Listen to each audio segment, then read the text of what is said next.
Bueno, en fin.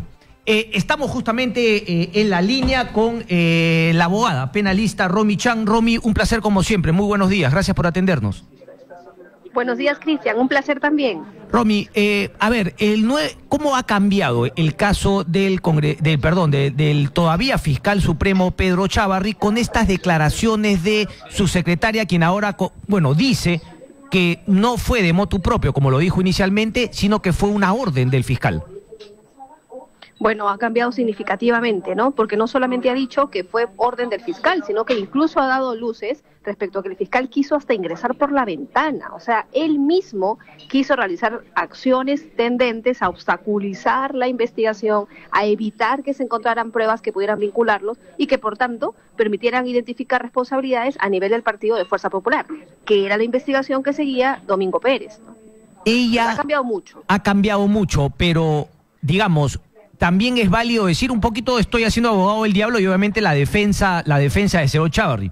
Bueno, vaya, literalmente para algunos abogados del diablo. Pero bueno, Romy, dice, ¿no? Claro, en un principio yo tuve una versión y ahora finalmente también tiene otra. ¿A cuál Rosa Venegas le creemos? Es decir, me imagino que la diferencia tiene que venir con algún acto o algún documento que pueda corroborar lo dicho, porque si no, nos quedamos en dos dichos de alguna manera, quizás no contradictorios, pero sí pues que levanta una ceja, ¿verdad? Sí, pero mira, Cristian, yo creo que aquí no solamente se trata de la declaración dicha inicialmente y la dicha luego. Yo creo que aquí van a haber varios elementos que van a permitir corroborar. Por ejemplo, la declaración de Aldo Patiño, que es el secretario que además ella dice que puede atestiguar todo ese tipo de temas, pero además hay algo que es también la lógica de por qué ocurren las cosas, ¿no? Desde el primer momento, cuando ella dijo que evitaba o que quiso sacar esos documentos, eran registros médicos suyos, la historia realmente que dio en esa primera versión era inverosímil, ¿no? En primer lugar, porque nadie tiene registros médicos de 2 cajas en su oficina, ¿no? Y en segundo lugar, porque ¿cuál era el sentido de arriesgarse a cometer delitos tan graves, como por ejemplo el tema del encubrimiento, simplemente para ocultar registros médicos que finalmente no iban a ser incautados? Entonces, la primera versión era insostenible en sí. Esta segunda es lógica, en primer lugar. Y además puede ser corroborada por lo que podría decir Aldo Patiño en una investigación en la que ya no solamente estamos hablando de suposiciones, sino ya de una persona que ha dado luces claras, concretas, que identifican responsabilidades. Correcto. Pero Romy, también es, digamos, dentro de lo lógico y del sentido común, también es ilógico pensar pues que a la señora Rosa Venegas le pusieron un arma en la cabeza y lo obligaron a hacerlo. Quiere decir que en ese momento ella estaba alineada con los deseos, con el ánimo de obstruir del señor Chávarri, sino que ahora obviamente ante la posibilidad de terminar en prisión, obviamente está contando todo, y bien que lo haga, pero sería ingenuo también pensar de nuestra parte pues que a ella lo obligaron y es una santa palomita. A eso voy, o sea, ella va a tener que entregar pruebas para que se le exima de una pena, porque de manera madura, responsable, consciente, ella también se prestó a cometer un delito, que queda claro que estaba obviamente siendo monitoreado, de alguna manera dirigido por el propio, en ese momento, fiscal de la Nación, Pedro Chávarri. No, por supuesto, o sea, aquí todo esto parte de que ella admita una responsabilidad penal, ¿no? Porque además la tiene, evidentemente por lo que ella está señalando, si es que quiere ir por un lado de colaboración eficaz. Tal cual. Ahora, si ese es el caso, sí, efectivamente, ella tiene que aportar otros elementos, y hay un dato muy importante aquí, Cristian. Los elementos que ella aporte, ojo con esto, no necesariamente tienen que estar vinculados al tema de obstrucción a la justicia que hubo respecto del allanamiento de domingo. Pueden ser otras cosas, pueden ser elementos vinculados a otros delitos también en los que podría haber participado el exfiscal de la Nación, ¿no? Entonces, en esa medida yo creo que ella tiene un buen margen con el que podría trabajar si realmente quiere acogerse un tema de colaboración eficaz. Y lo mismo para el señor Aldo Patiño. Lo mismo para él. Buen punto.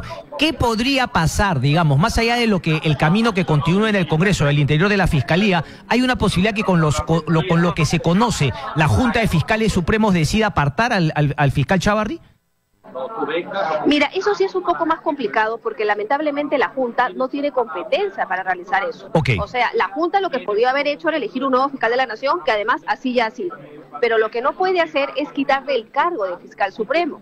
Para eso, lamentablemente, el órgano llamado a hacerlo era en su momento el Consejo Nacional de la Magistratura y hoy la Junta Nacional de Justicia, que todavía no está en operatividad, o sea, no está en plenas funciones. Entonces, yo creo que jurídicamente, en este momento, la única institución que podría inhabilitar al señor Chávarri como fiscal supremo, lamentablemente sería el Congreso. Y digo lamentablemente porque, mira, ya llevamos 4 denuncias de acusación constitucional que no terminan todavía de verse, tenemos un tema estancado claramente allí, ¿no? Tal cual. Y que lamentablemente pues no nos va a permitir tenerlo inhabilitado en un corto tiempo. Sí, pero los cambios han sido trascendentales, o sea, lo que podía parecer en un momento una disputa política, incluso al interior del Ministerio Público, ahora ya los hechos pues que acreditan un delito al haber entrado a la oficina de la CRA ya ha cambiado notablemente. Creo que el Congreso también debería tomar nota, ¿no? Y finalmente tomar una decisión al respecto. Romy, quería cambiar de tema rapidito.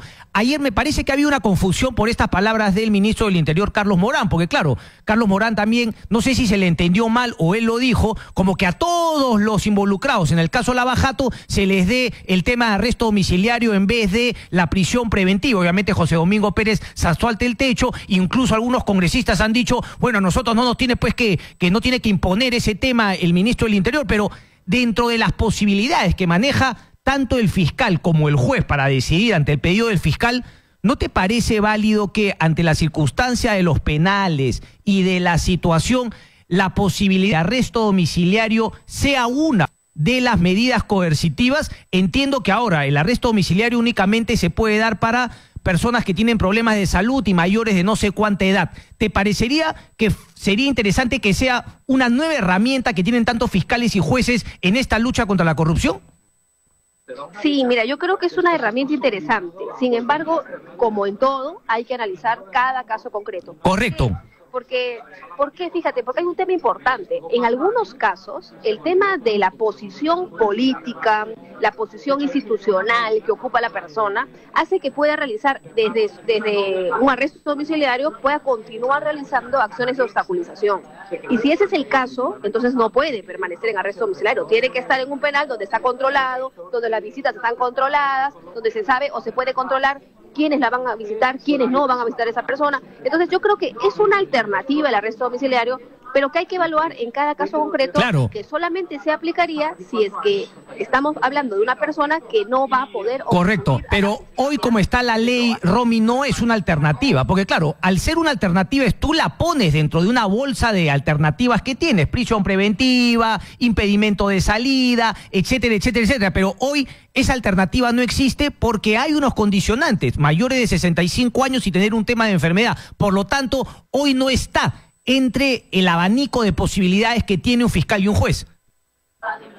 Sí, de hecho eso hay de requerir una reforma legal, pero yo creo que hay un tema más importante a analizar, que es que realmente se vaya a poder controlar de manera efectiva que las personas cumplan el arresto domiciliario, porque mira, nosotros hemos tenido complicaciones incluso para penas mucho más simples, como es el tema de las prestaciones de servicios a la comunidad, que a veces son más efectivas que la pena de prisión, sí, pero que lamentablemente no tenemos un buen sistema para poder verificar que realmente se cumplan. Entonces me daría mucha pena que en el caso del arresto domiciliario finalmente terminemos hablando de un tema de impunidad donde tampoco se da arresto domiciliario porque ahora, no Romy, se verifique, con no se controle. Con tu experiencia, dímelo sinceramente, si nosotros no podemos evitar que delincuentes no ranqueados sigan operando desde los penales, es un poco ilógico pensar que también algunas autoridades o, por ejemplo, políticos, en el caso de Keiko Fujimori, puedan seguir dirigiendo algunas operaciones de obstrucción a la justicia desde la cárcel. O sea, la cárcel tampoco nos asegura nada y eso está demostrado con las llamadas que salen constantemente de penales para planear delitos.